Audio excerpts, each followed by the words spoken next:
The Yakuza Mafia unknowingly sealed their fate when they killed a woman working with an NGO, unaware that she was the sister of a deadly soldier named John, a man forged by war and haunted by the ghosts of his fallen comrades. This single act of violence would unleash a storm of vengeance upon them, for John had just returned from battle, broken and simmering with rage. The days leading to this turning point began with John, a former Marine drowning in grief and isolation. Tormented by survivor's guilt, he often relived the memories of his lost friends. One night, consumed by sorrow, he poured whiskey into 3 glasses, one clean, one holding a bullet, and the third with 2 bullets.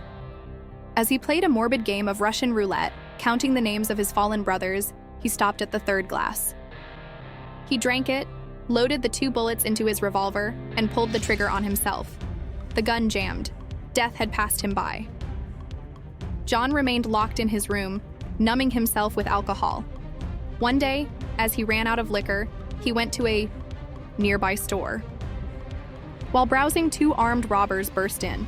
One pointed a gun at him, but John, unfazed, calmly advised the man to aim for the head instead of the stomach if he truly meant to kill. The robber hesitated, and in that moment, John disarmed and neutralized both criminals with brutal efficiency.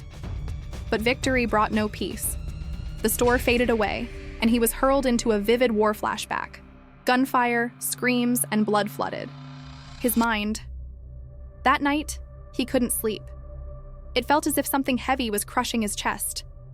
Desperate, he reverted to his harsh military training, but even that couldn't erase the torment.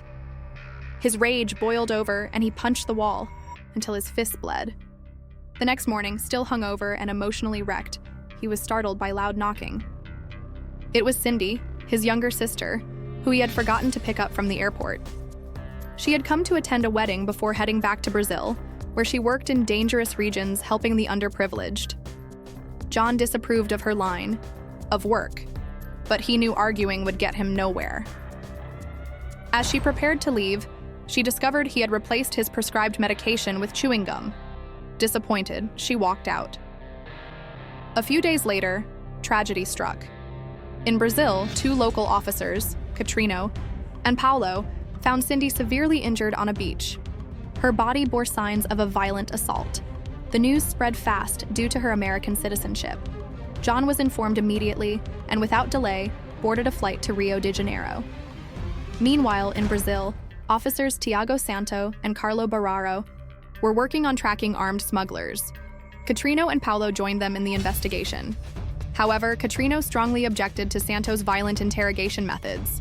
Santo, in turn, berated her for being soft, blaming such leniency for the rise in crime and, by extension, Cindy's fate. Just then, a local hurled a rock at Santo. The situation escalated, and both sides drew their weapons. Realizing they were outnumbered, Santo proposed a duel. Each side would pick their strongest fighter. The locals chose a man named Cabo. Santo selected Barraro, who effortlessly knocked Cabo out with a single powerful blow. The crowd fell silent. Santo laughed and taunted them, leaving behind an atmosphere thick with resentment. When John landed, in Brazil, he was greeted by Manny Radley, a former soldier and close friend. They headed to the hospital, where John found Cindy in a coma. The sight of her in that fragile state broke him. War memories flooded back. Blood, death, silence. Santo arrived, warning John about the brutal criminal underworld of the favelas. Manny, now part of the investigation, advised John to stay calm, although he knew John never followed orders. During their journey into the slums, Santo commented bitterly on how children raised in such conditions were destined to become criminals. John, hearing this, couldn't help but feel that the world was one big battlefield. Both men agreed. Humanity had grown too arrogant to deserve forgiveness. In the favelas, John met Catrino again. Just as she began speaking, a sudden loud sound triggered his instincts. He snatched her gun, thinking it was an ambush, only to realize it was just a truck backfiring. Santo, who saw the whole thing, told Catrino to keep a closer watch on their American guest.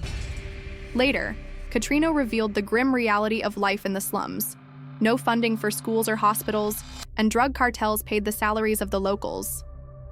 These same locals, in turn, protected the criminals. Without that corrupt safety net, even their minimal security would vanish. John took it all in, his face darkened by sadness. Being a police officer here meant walking on a knife's edge. One wrong move could ignite a war. Back at the hospital, Cindy's condition suddenly deteriorated. John panicked, rushing to find help. Then, he remembered seeing a woman dressed as a doctor entering Cindy's room moments earlier. A horrible realization struck him. Someone had tampered with the machines. This wasn't just an accident. Someone had tried to finish what they started. Furious, John demanded around-the-clock police security for his sister and vowed to uncover the truth. He returned to the favelas and tracked down a boy named Kuka, whom he had seen near the beach where Cindy was found. Around Kuka's neck, he saw Cindy's necklace. Enraged, John grabbed him and began a fierce interrogation.